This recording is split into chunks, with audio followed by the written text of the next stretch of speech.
Hello आंक्शन lovers, welcome to my channel. अगर आप लोगों को मेरी स्टोरी पसंद आए तो प्लीज़ मेरे चैनल को लाइक, शेयर एंड सब्सक्राइब ज़रूर कर लीजिएगा। कमेंट बॉक्स में कमेंट करके ज़रूर बताइएगा कि आपको मेरी स्टोरी कैसी लगी। हमने पिछले पार्ट में सुना था कि वो हिंग वांगजी से कहता है तो फिर राजकुमार आप अपने घर जाइए और जाकर आराम कीजिए। तब वांगजी ने कहा मैं यहाँ से नहीं जा सकता। ये सुनकर हिंग कहता है आप क्यों नहीं जा सकते। तब वांगजी ने कहा मुझे यहाँ पर अपने सोलमेट को अपने साथ ले जाने भेजा गया है और जब तक मैं उसे अपने साथ लेकर नहीं जाता तब तक मैं अपने घर नहीं जा सकता।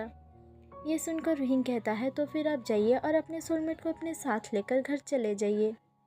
ये सुनकर वांगजी कहता है ये इतना आसान नहीं है, मुझे उससे पहले ढूंढना होगा और जब तक वो मुझे मिल नहीं जाता मैं तब तक तुम्हारे घर पर ही रहूँगा। ये सुनकर रूहिंग गुस्सा हो गया और गुस्से से कहता है क्या तुमने मुझे पागल समझ रखा है? तुम जो कहोगे वो मैं मानूंगा। तुम अभी के अभी मेरे घर से निकलो वरना मैं पुलिस को कॉल करूंगा। और क्या प्रूफ है कि तुम मून प्रिंस हो कहकर। ये सुनकर वांगजी ने अपना एक हाथ उठाया और अपने पावर से विंग को हवा में लटका दिया। ये देखकर विंग डर गया और चिल्लाते हुए कहता है ये तुम क्या कर रहे हो? मुझे नीचे उतारो, मैं गिर जाऊंगा, मुझे नीचे उतारो। तो वांगजी उसे चुप कराने की कोशिश करता है पर विंग चुप नहीं होता। तब वांगजी ने विंग के ऊपर एक स्पेल यूज़ किया जिस वजह से विंग का मुंह बंद हो गया और वो सिर्फ की आवाज़ें कर रहा था। तब वांगजी कहता है शांत हो जाओ, क्या अब तुम्हें मुझ पर यकीन आया? ये सुनकर विंग तब कुछ कह नहीं सकता तो उसने अपने सिर को हाँ में हिलाया। वांगजी ने उसे आराम से नीचे उतार दिया। फिर विंग अपने मुंह की तरफ इशारा करते हुए कहता है इसे भी ठीक करो। तो वांगजी कहता है पहले मेरी बात सुन लो अच्छी तरह, उसके बाद मैं तुम्हें ठीक कर दूंगा। तब विंग ने अपने सिर को फिर से हाँ में हिलाया। फिर वांगजी कहता है मुझे जब तक मेरा सोलमेट नहीं मिल जाता मैं तब तक यहीं पर रहूँगा और तुम मुझे मेरे सोलमेट को ढूंढने में मदद करोगे। ये सुनकर विंग के पास तो और कोई रास्ता नहीं था, उसने अपने सिर को हाँ में हिलाया। तो वांगजी कहता है क्या तुम अपने मुंह से नहीं कह सकते जो तुम सिर्फ अपने सिर को हिला रहे हो? ये सुनकर विंग गुस्से से कहता है तुमने ही तो मेरा मुंह बंद किया है। तो वांगजी कहता है अगर मैंने तुम्हारा मुंह बंद किया है तो फिर तुम कैसे बात कर पा रहे हो? विंग कहता है तुमने अभी अभी वो स्पेल हटाया इसीलिए मैं बात कर पा रहा हूँ। तो वांगजी कहता है ठीक है, अब तुम अपने मुंह से कहो। फिर विंग ने कहा ठीक है, तुम यहाँ पे रह सकते हो और मैं तुम्हारा सोलमेट को ढूंढने में तुम्हारी मदद करूँगा। ये सुनने के बाद वांगजी कहता है ठीक है, अब तुम मुझे मेरा कमरा दिखाओ। तब विंग ने एक कमरे की तरफ इशारा करते हुए कहा तुम वहाँ पे रह सकते हो। वांगजी कहता है ठीक है, वो उठकर अपने कमरे में जाने लगता है। तभी विंग कहता है रुको। वांगजी वहाँ पर खड़ा हो गया और पीछे मुड़कर विंग को देखा। तो विंग कहता है तुम्हारे सोलमेट को तो मैं ढूंढूंगा पर वो दिखता कैसा है, उसका नाम क्या है ये तो पहले बताओ। तो वांगजी कहता है उसका नाम मुझे नहीं पता और वो कैसा दिखता है वो भी मुझे नहीं पता। तब विंग कहता है अगर तुम्हें कुछ भी नहीं पता तो फिर तुम उसे ढूंढोगे कैसे? ये सुनकर वांगजी कहता है उसके बॉडी पर एक सोलमेट का निशान होगा जिस वजह से मैं उसे ढूंढ सकता हूँ। ये सुनकर विंग कहता है कैसा सोलमेट का निशान? तब वांगजी ने अपने चेस्ट पर बने हुए एक सोलमेट का निशान दिखाया जिस पर W लिखा हुआ था। ये देखकर विंग कहता है यहाँ पर एक लेटर है। वांगजी कहता है हाँ, ये मेरे सोलमेट का फर्स्ट लेटर है।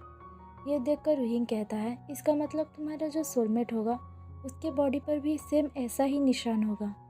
वांगजी कहता है हाँ, और उस पर मेरा पहला लेटर L भी लिखा होगा। ये सुनकर विंग कहता है पर तुम्हारा तो नाम वांगजी है तो उसका भी तो W लिखा होना चाहिए। ये मेरा बर्थ नेम नहीं है और मेरा बर्थ नेम L से शुरू होता है। ये सुनकर विंग कहता है ठीक है, अब तुम अपने कमरे में जाओ। वांगजी अपने कमरे में चला गया। वांगजी के जाने के बाद विंग कहता है ओ गॉड, एक तो मैं खुद की उस प्रॉब्लम ही सॉल्व नहीं कर पा रहा हूँ और आपने दूसरी मुसीबत मेरे लिए भेज दी। पता नहीं आप मुझसे क्या चाहते हो। यह कहकर वो अपने कमरे में चला गया और जाकर सो गया। सुबह के 6 बजे विंग उठा और जल्दी से तैयार होने के बाद नीचे आकर ब्रेकफास्ट बनाया। ब्रेकफास्ट बनाकर उसने डाइनिंग टेबल पर रख दिया। वो जाकर वांगजी को बुलाने वाला था तभी वांगजी ने दरवाज़ा खोला और बाहर निकला। विंग वांगजी को देखकर कहता है आ जाओ, आकर ब्रेकफास्ट कर लो। उन दोनों ने मिलकर ब्रेकफास्ट किया पर वांगजी को ये ब्रेकफास्ट उतना खास नहीं लगा क्योंकि वहाँ पर उन लोगों का खाना बहुत ही अलग होता है। यहाँ पर विंग ब्रेड पर जाम लगा कर दिया था और एक गिलास मिल्क था। ये देखकर वांगजी कहता है, क्या तुम ये खाते हो? वहींग कहता है, हाँ, यहाँ पर ज़्यादातर लोग यही खाते हैं। फिर वांगजी ने कुछ नहीं कहा। ब्रेकफास्ट करने के बाद वहींग कहता है, ये लो मेरे घर की एक्स्ट्रा की, तुम्हें अगर कहीं पे जाना है तो तुम जा सकते हो, और मेरा कॉलेज का टाइम हो रहा है, मैं कॉलेज जा रहा हूँ। ये सुनकर वहींग कहता है, पर तुमने कहा था तुम मेरी सुबह मदद करोगे मेरे सोलमेट को ढूंढने के लिए। तब वहींग कहता है, देखो मैं बाद में आकर मदद करूँगा, अभी मुझे पढ़ाई करना है, मुझे कॉलेज का टाइम हो रहा है, ठीक है। ये कहकर वहींग वहाँ से चला गया। वांगजी भी उससे कुछ नहीं कहता। वहींग जब कॉलेज में पहुंचा तो नी हसन और रनिंग दोनों पहले ही पहुंच चुके थे। आज वहींग थोड़ा सा लेट हो गया था। वहींग को देखकर रनिंग कहता है, तुम क्या आज इतने ज़्यादा लेट आए हो? यह सुनकर वहींग कहता है, हाँ, मुझे थोड़ा काम था इसीलिए लेट हो गया। रनिंग कहता है, कोई बात नहीं, अभी भी क्लास होने में 5 मिनट बाकी है। ये सुनकर वहींग कहता है, तो फिर चलो जल्दी से क्लास में चलते हैं। तीनों मिलकर क्लास में गए। फर्स्ट पीरियड होने के बाद सारी क्लासेस कैंसिल हो गई क्योंकि आज कॉलेज में स्पोर्ट्स था और सारे स्पोर्ट्स देखने के लिए जाने वाले थे। नीहसन, वनिंग और वहींग तीनों क्लास से निकले। तभी नीहसन कहता है, वहींग चलो हम प्लेग्राउंड की ओर चलते हैं, हम भी थोड़ा स्पोर्ट्स देखेंगे। तो वहींग कहता है, नहीं नीहसन, मैं नहीं जा सकता, मुझे कुछ काम है। ये सुनकर नीहसन कहता है, तुम्हें तो हमेशा ही काम रहता है, हमारे लिए कभी वक्त तुम्हें मिलता भी है?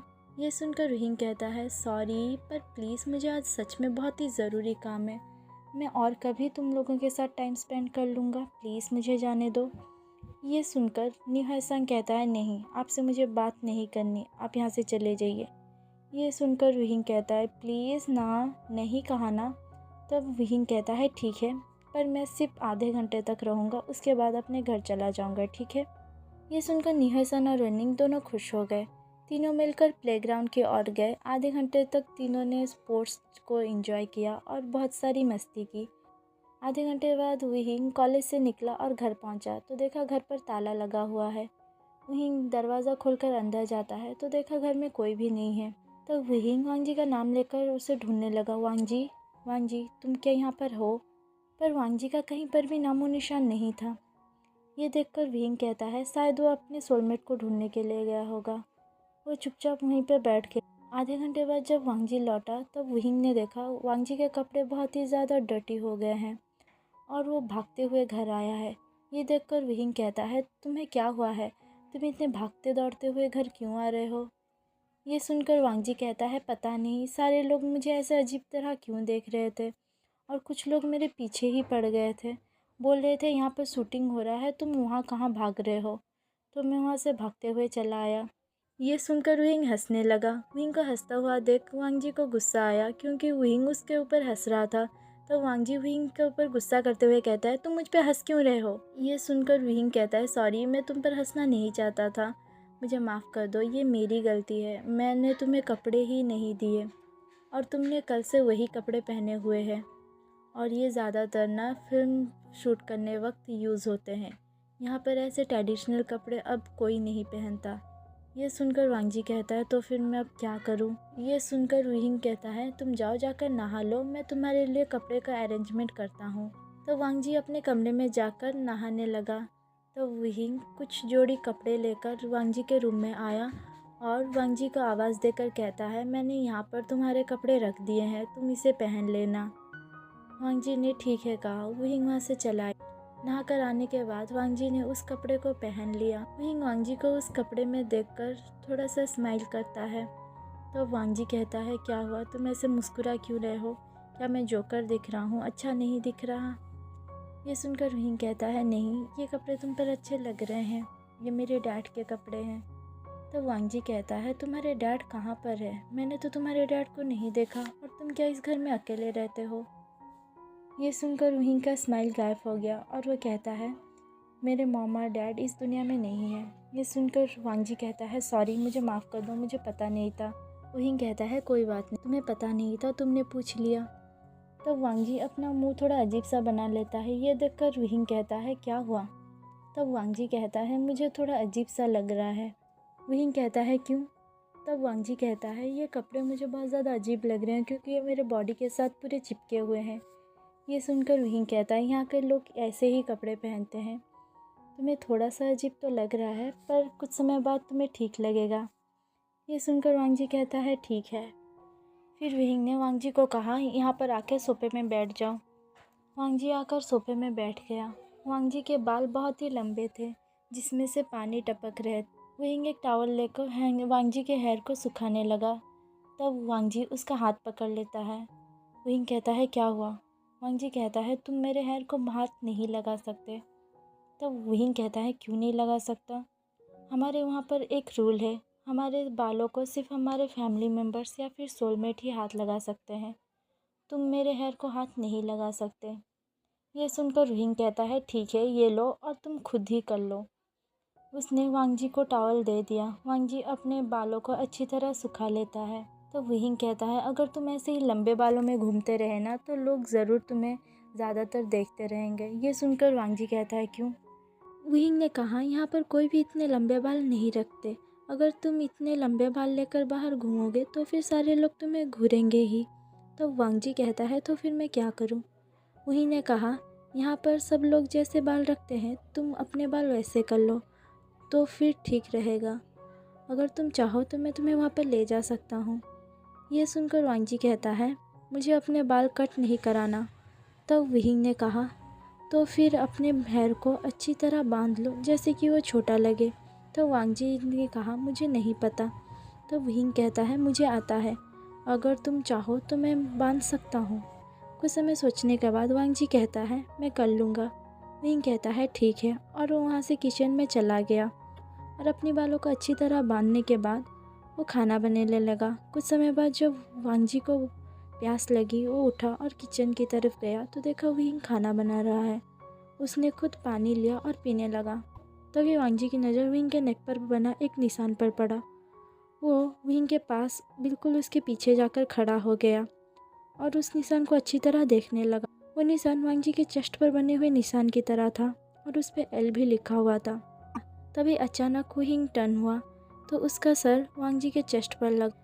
वो गिरने वाला था तो वांग जी ने उसे उसके कमर से पकड़ लिया और कहा क्या तुम ठीक हो? विहिंग उठकर खड़ा हो गया और दूर जाके कहता है हाँ मैं ठीक हूँ, और तुम अचानक मेरे पीछे आकर क्यों खड़े हो गए? तो वांग जी कहता है तुम्हारे नेक पर जो निशान है वो क्या तुम्हारे बर्थ से ही है? ये सुनकर विहिंग कहता है कौन सा निशान? तो वांग जी ने कहा तुम्हारे नेक के ठीक पीछे ही एक निशान है। तब विहिंग कहता है मुझे इसके बारे में कुछ नहीं पता। तो वांग जी विहिंग उसका सोलमेट है या नहीं जानने के लिए अपने स्पिरिचुअल पावर का यूज़ करता है। और यहीं पे हमारी कहानी स्टॉप होती है। मिलते हैं नेक्स्ट पार्ट के साथ, तब तक के लिए bye bye everyone and sorry for the late update.